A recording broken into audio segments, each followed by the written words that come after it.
Olá pessoal, tudo bem? Eu sou o professor de literatura, Pablo Cadabra, e vim te trazer um importante tópico para a hora da tua prova, seja Enem, seja demais vestibulares, né? Na verdade, esse tópico nós vamos revisar, nós já vimos esse tópico aqui no curso, então bora lá para a aula, vem comigo.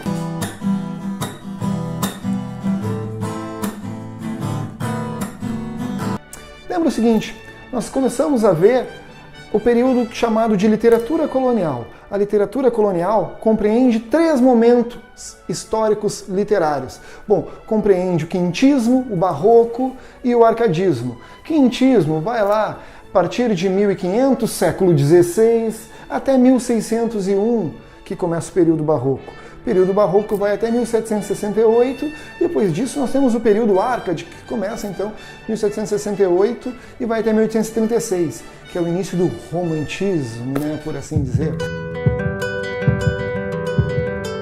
Então, a nossa revisão hoje vai ser do período barroco. O barroco é dualidade, oposição, luta entre o corpo, a alma, a fé e a razão.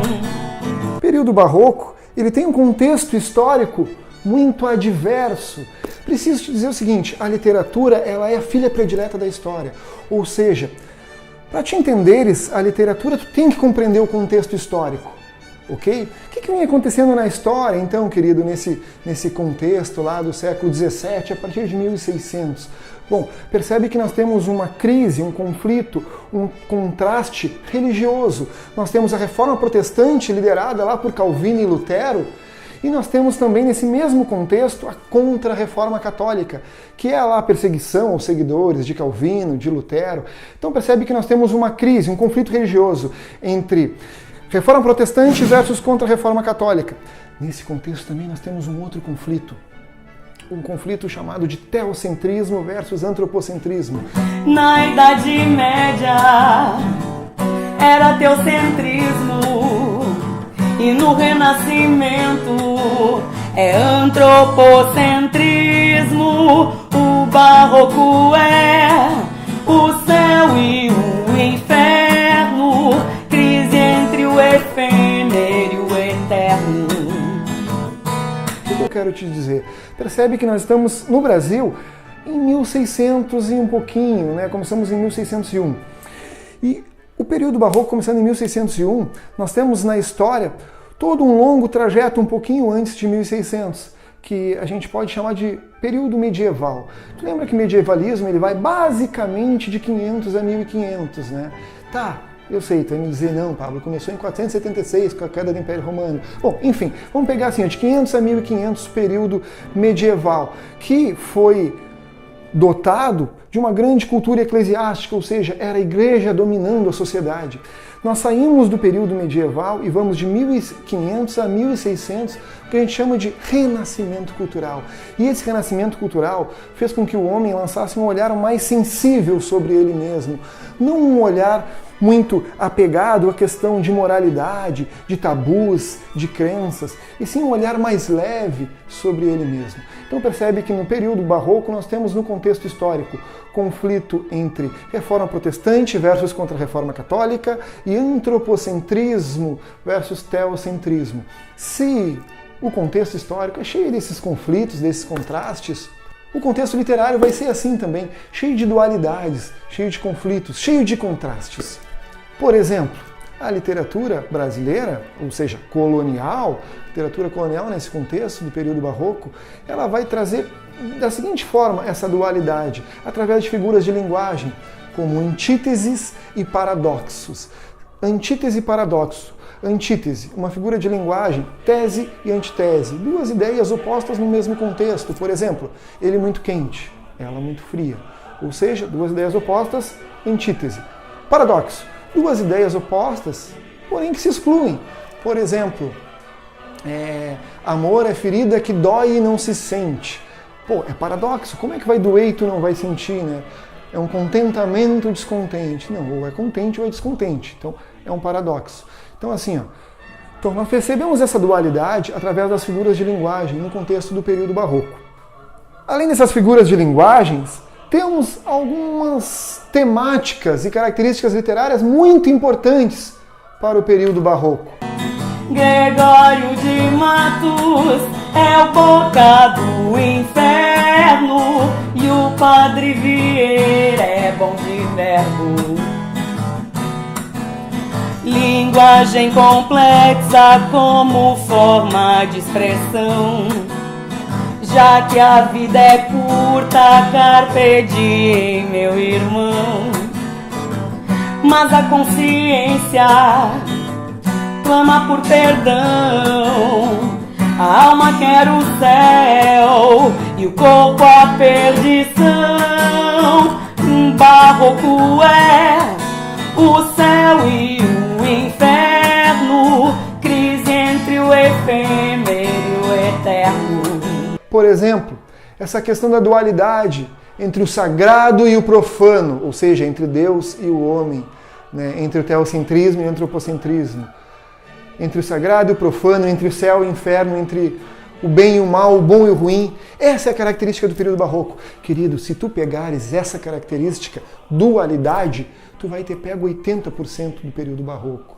Se tu souberes que o período barroco, o ser humano do período barroco, ele vive sempre a dualidade entre eterno e efêmero, entre o céu e o inferno, entre Deus e o homem, cara, aí tu matou o período barroco.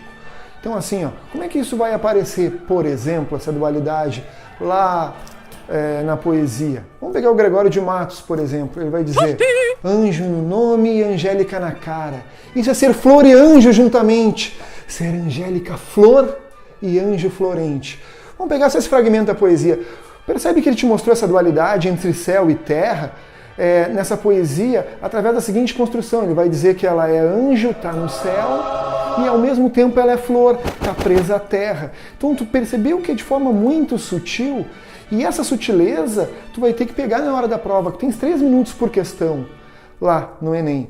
Então é bastante importante que a gente vá lendo cada vez mais textos literários para fazer uma compreensão melhor então desses textos. Bora lá então, querido! Gregório de Matos é o boca do inferno e o Padre Vieira é bom de verbo. Outra característica, então, é a preocupação com a passagem do tempo. Te liga, preocupação com a passagem do tempo, característica intrínseca do período medieval. Bom, outra característica bastante importante, nós chamamos de cultismo e de conceptismo. Cultismo é o jogo de palavras, ou seja, um exagero da norma culta. Conceptismo é o jogo de conceitos, de ideias. Conceptismo, principalmente, que vai utilizar um indivíduo chamado Padre Antônio Vieira. Te liga que o Padre Antônio Vieira ele é conhecido no período barroco pela sua grande capacidade de persuasão, né? O Padre Antônio Vieira ele é um indivíduo que, se vivesse hoje em dia e se não fosse padre, se ele pudesse utilizar o Tinder, ele seria o rei do Tinder, ali, o rei do Happn, né? Justamente pela sua capacidade de convencimento do outro. Ele ficou conhecido pela organização do seu sermão. Então, conceptismo é a forma com a qual tu organiza os seus argumentos para convencer alguém de alguma coisa. Conceptismo, Padre Antônio Vieira. Cultismo, Gregório de Matos Guerra, chamado de boca do inferno. Dormir e acordar é uma antítese, eu sei. Dormir acordado é paradoxo, já saquei. O jogo de palavras chamamos de cultismo, e o jogo de ideias é o conceptismo.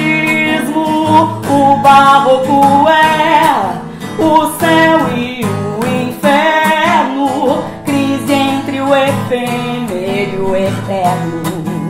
Período barroco na hora da prova, não esquece. Gregório de Matos, poesia satírica, vai tirar sarro, é conhecido como Boca do Inferno.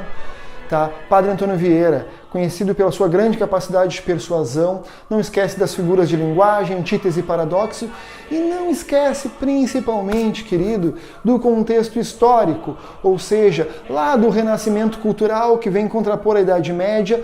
Então só aí nós já temos um contexto entre teocentrismo e antropocentrismo. Espero ter te ajudado e estamos aqui para o que deve é. Então tá, força, foco e fé.